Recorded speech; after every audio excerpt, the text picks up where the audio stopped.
Ternyata, dalam kehidupan kita sehari-hari, tanpa kita sadari, kita telah menerapkan manajemen risiko. Tahukah Anda, tanpa penerapan manajemen risiko, mungkin saja Anda tidak bisa menyaksikan tayangan ini. Maka, janganlah manajemen risiko kita jadikan sebagai beban. Ilustrasi penerapan manajemen risiko.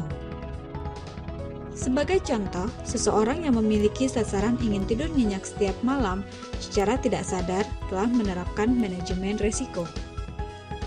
Membuat proses manajemen risiko sebagai berikut. Pertama, mendeskripsikan kondisi atau penetapan konteks. Kondisi internal sebagai berikut. Status single. Usia antara 20 tahun sampai dengan 40 tahun. Jenis kelamin laki-laki. Sehat atau sakit? Sehat. Sensitif terhadap nyamuk, panas, dan suara berisik. Kondisi eksternal sebagai berikut. Lokasi tinggal, perkotaan dalam perkampungan Betawi. Kondisi cuaca, panas. Kondisi lingkungan, berisik, kotor, berbau, berdebu, dan selokan yang tergenang. Kedua, menentukan hal-hal yang mungkin terjadi atau identifikasi resiko. Hal-hal yang dapat mengganggu sasaran atau keinginan untuk dapat tidur nyenyak, risikonya sebagai berikut. Risiko banyak nyamuk di dalam kamar, penyebab terjadinya sebagai berikut. A. Selokan yang tergenang. B. Tempat penampungan air tidak tertutup. C. Banyak baju yang tergantung di kamar. D. Kamar yang kotor. Risiko udara panas penyebab terjadinya sebagai berikut. A. Kamar tidak memiliki ventilasi. B. Tidak berfungsinya kipas angin atau AC. C. Kamar yang sempit dan banyak perabotan. Risiko berisik penyebab terjadinya sebagai berikut. A. Rumah dekat dengan jalanan. B. Tetangga membuat acara kawinan atau sunatan. C. Ada perbaikan rumah tetangga. Resiko sakit batuk penyebab terjadinya sebagai berikut. A. Terserang virus atau kuman penyakit. B. Kurang beristirahat. Ketiga, membuat pembobotan atau analisis resiko. Membuat analisa terhadap resiko yang berpotensi menggagalkan sasaran. Resiko banyak nyamuk di dalam kamar, analisa resikonya sebagai berikut. A. Faktor penyebabnya banyak, maka tingkat kemungkinan terjadinya tinggi. B. Sensitif terhadap nyamuk, tingkat pengaruh terhadap sasaran tinggi.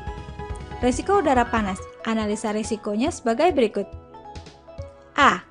Tingkat kemungkinan terjadinya udara panas rendah. B. Sensitif terhadap udara panas, tingkat pengaruh terhadap sasaran tinggi. Resiko berisik, analisa resikonya sebagai berikut. A. Tetangga jarang mengadakan acara, tingkat kemungkinan terjadinya rendah. B. Sensitif terhadap berisik, tingkat pengaruh terhadap sasaran sedang.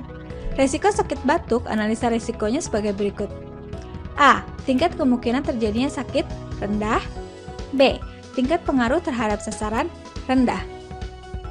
Resiko banyak nyamuk di dalam kamar, level resikonya tinggi. Risiko udara panas, level resikonya sedang. Risiko berisik, level resikonya sedang. Risiko sakit batuk, level resikonya rendah.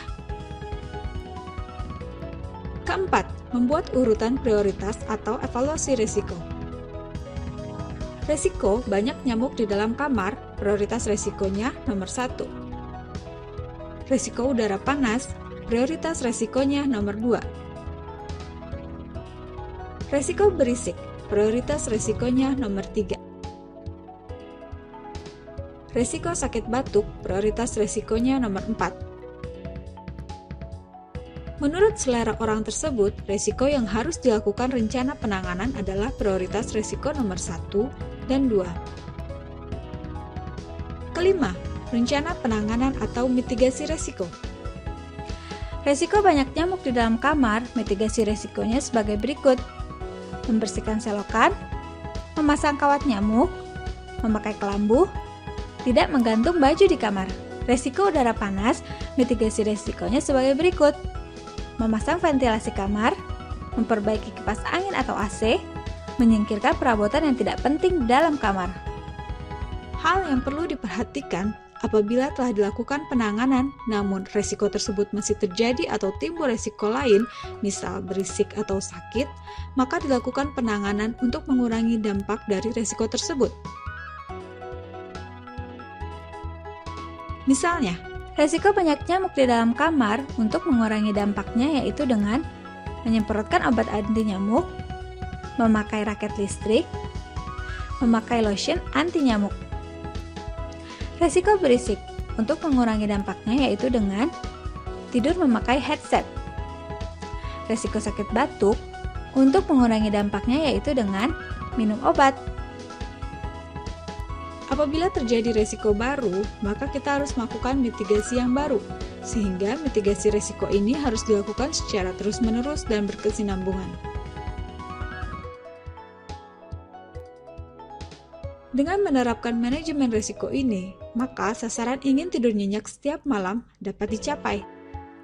Ingat, pengenalan secara detail kondisi internal dan eksternal, pribadi atau organisasi merupakan faktor utama untuk menerapkan manajemen risiko.